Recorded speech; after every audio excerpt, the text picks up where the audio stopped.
What an honor to be here tonight with all of you. And before I begin, I'd like to acknowledge my incredible model, Jessie Ray, for standing for the last 3 hours. It's no easy feat. And also thank you, Shane Myers, for this beautiful piece of photography. It's really cool to collaborate like that.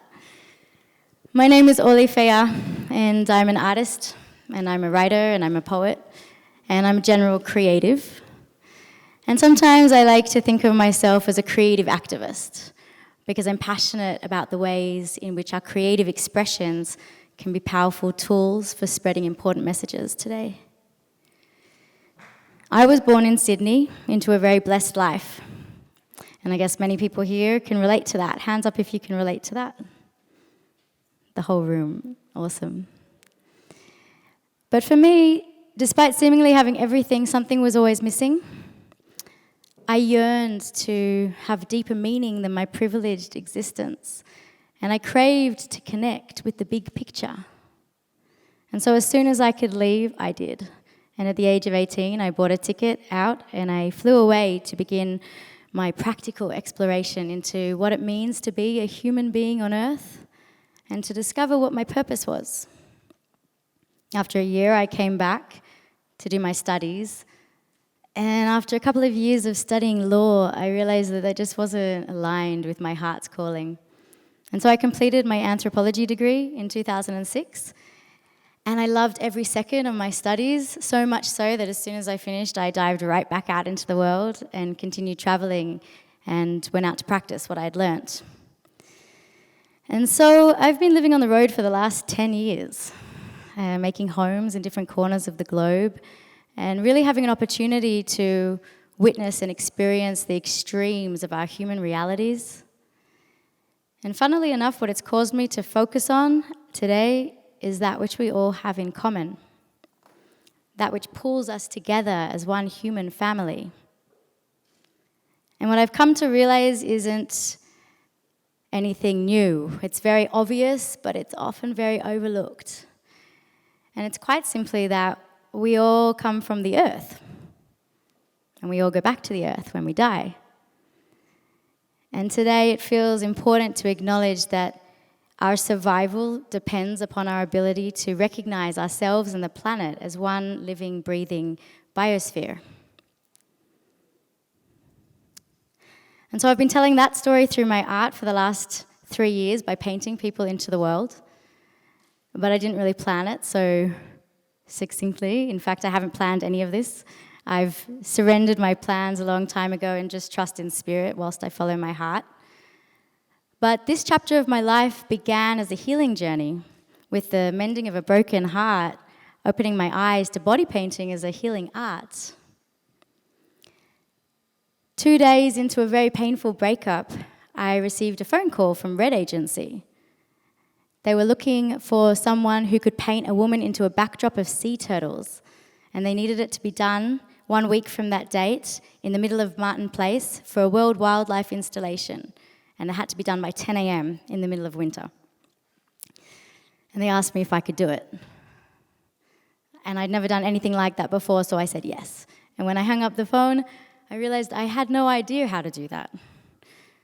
So I called Emma Hack, who's actually one of the most masterful camouflage body painters. And I said, "Hey Emma, it's Orly. I wondered if you could give me some tips on how to paint somebody into a backdrop." And Emma said simply, "Well, it's intuitive." I said, "Okay, intuitive. All right. Thanks." And I hung up the phone. And I went off to try out my intuition. And I discovered that actually I could do it. And it was going to be okay.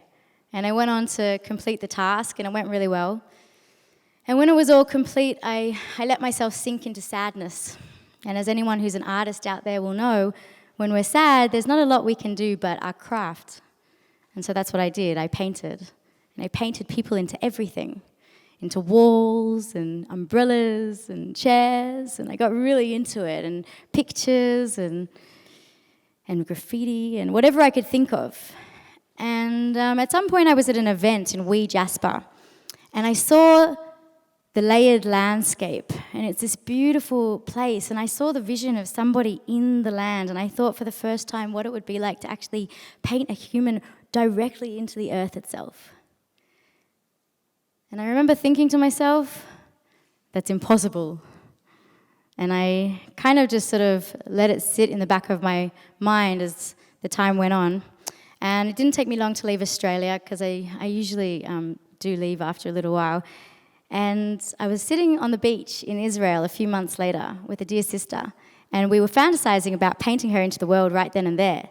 And at some point we got up to do it, and as I was painting her face into the sky, it was the most amazing. I'd never seen anything like it, and I said, "Wow, you're disappearing."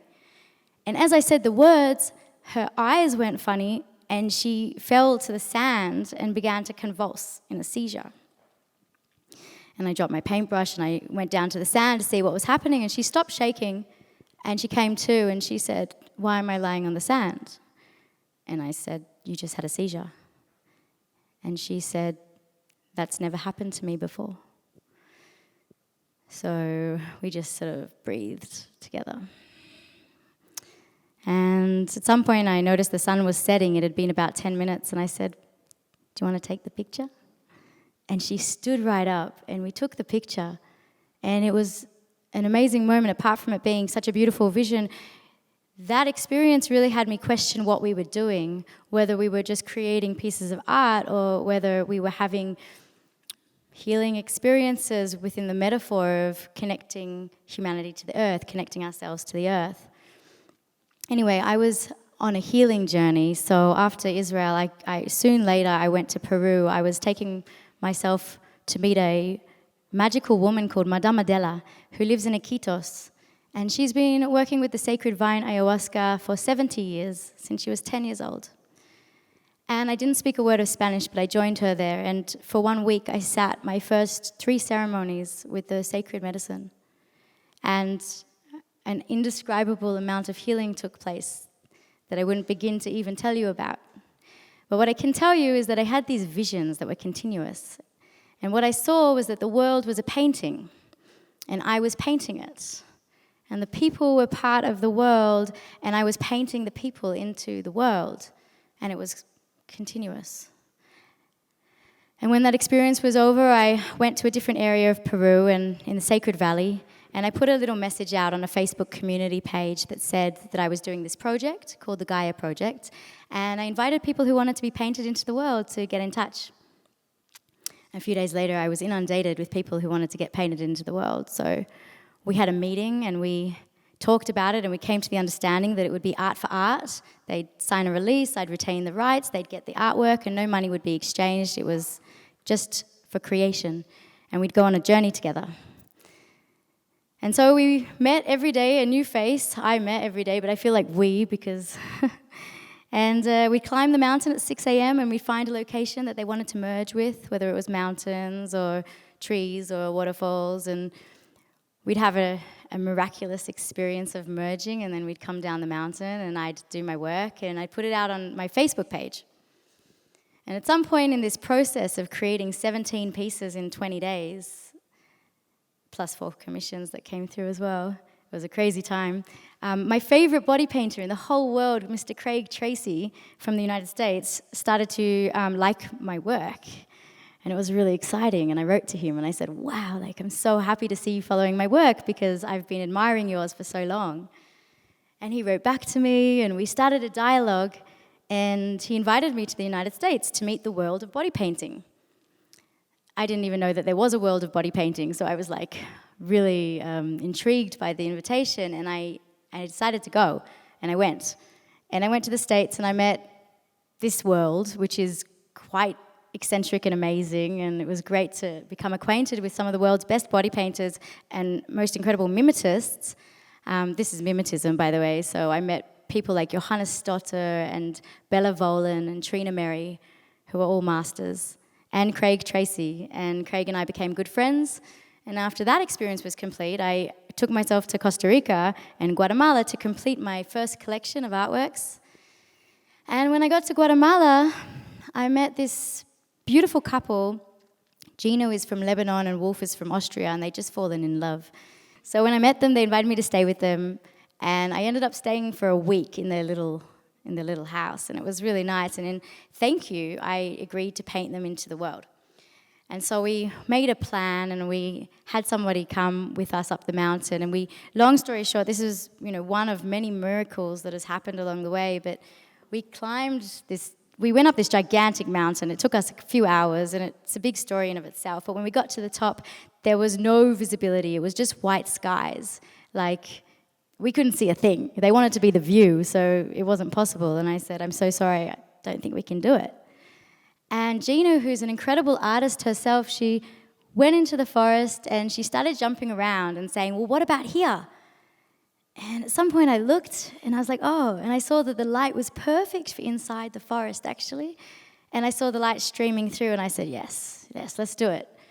And a couple of hours later, they were shivering and shaking, and it was time to finish. And we packed it up, and as we made our way down the mountain, there was this sensation like something really big had happened, and I really think it changed our lives. And anyway, I continued with my work, and eventually I came back to Australia, and I put on my first solo exhibition in Barinja Gallery in Victoria, and it was amazing, and I had 5 showings in 7 months, and it's been a really intense time. I've been back for about 10 months. And whilst showing my work, I've really come to understand what's important about this work for me. And it's very much about the experience. It's very much about the healing of the experience, about the intimacy and the connection and what we create through our shared intention, and about the statement of being part of the earth. And so I've started to offer this more as an experiential thing with people, and that's how I live at the moment. And I start to collaborate with incredible organizations that are doing amazing things to resonate the message through art. 2 days ago, I got off the plane from Bali. I just spent 6 weeks with the Biosphere Foundation, who are these amazing, eccentric, wonderful people who've been doing conservation, sustainability work for the last 30 years. And they're actually the original people who were in Biosphere 2 in the United States. I don't know if you know what that is, but it was an enclosure. And they were in there for 2 years, just breathing the air that they, nurtured from the earth. And we created an unprecedented piece where we painted them into the sea and the boat, whilst the boat was moving, to highlight our connection to the sea, that we're sea people, and to also emphasize that we create vessels that can help us facilitate sustainability and conservation and care for our planet. So it was an incredible time together, and I'm really grateful for the experience. And ever since I got back to Australia, I've been involved in this beautiful project called Merging with the Earth Australia. I got back here and I had another vision, and I saw people painted into the land, and then I saw that the people who were painted into the land here were definitely First People, and I was taken by the vision, and I understood, to the degree I could understand at the time, how big such an endeavor and such a creation is, and I went for it. And I've been collaborating with people of this land from all over the lands to create these representations of connection to country and to honour the original custodians of this land. And on the 26th of January, we launched our first official piece that I created with this amazing team. Gavin Ivey is a Minjambul man from Bundjalung region, and we went up to the top of the pinnacle, 2.5 hours journey to get there, to paint him into the green caldera, the whole view of Wollumben. And it was an incredible experience, and what can I say? We used the experience as a platform for raising money for an Indigenous organisation called Mudjimagulgan. It's a rainforest regeneration organisation that is also an initiative for Indigenous employment. So it was amazing to collaborate and have it all fit together like that. And I'm really honoured and privileged to be able to do that, and I'm very grateful every day. And I'd like to end on a creative note in the name of spreading the message through creativity. I'll end with a piece of poetry that I wrote. It's called Creation's Calling. Thanks so much for having me here tonight.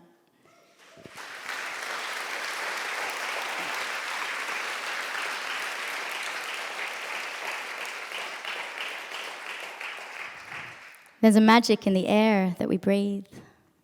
And there's a song in the sound of every seed. And there's a strength and resilience in a weed. And there's abundance in this world for all to feed. And it is here and now, for an eternity of timelessness, that we create our world in every instance. This is no accident. Existence is nothing but precise. Spirit soars through each and every expression of life, and things are not what they seem. It's time to reach beyond illusion, recognize the great solution, learn from the wisdom of the strangler fig, and bond in our Indigenous roots. We're all original. No one put us here. This human amnesia is born from fear, and we are missing the point of creation. Now, look deeply into your neighbor's eyes. It doesn't take much to recognize the essence of spirit that flies through you, and everything that lives, it's true. And truer still, the earth will spin, and humanity may continue to wage war on kin. And the news will stir negativity so that we might forget that we are actually free. Fear not, for she is stronger than we and has patience and grace beyond complicity. She need not fight, for she is pure might and will instate peace again when she is ready.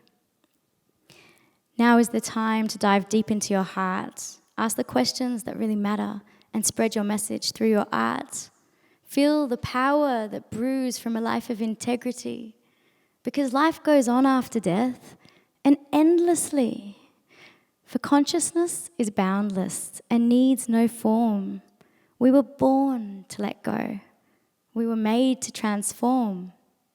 We need not hold on, for we are made of the light. And this experience is just a precious opportunity for sight, for touch and taste and sound and smell. Letting go of what we know is the way to break the spell. Science is like magic, for all that space in between is full of vibration, of thoughts and things unseen. More important than the doings are the intentions behind the actions. There are other ways to understand the flow of earthly transactions. For the logic that we live by says existence is a straight line, but we live inside a circle, beginning and ending at the same time.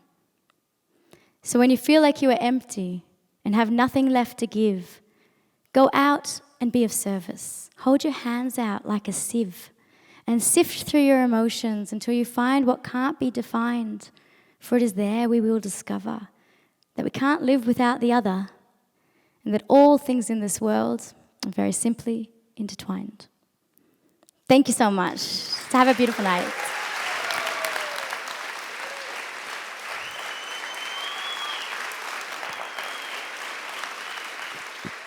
Yeah.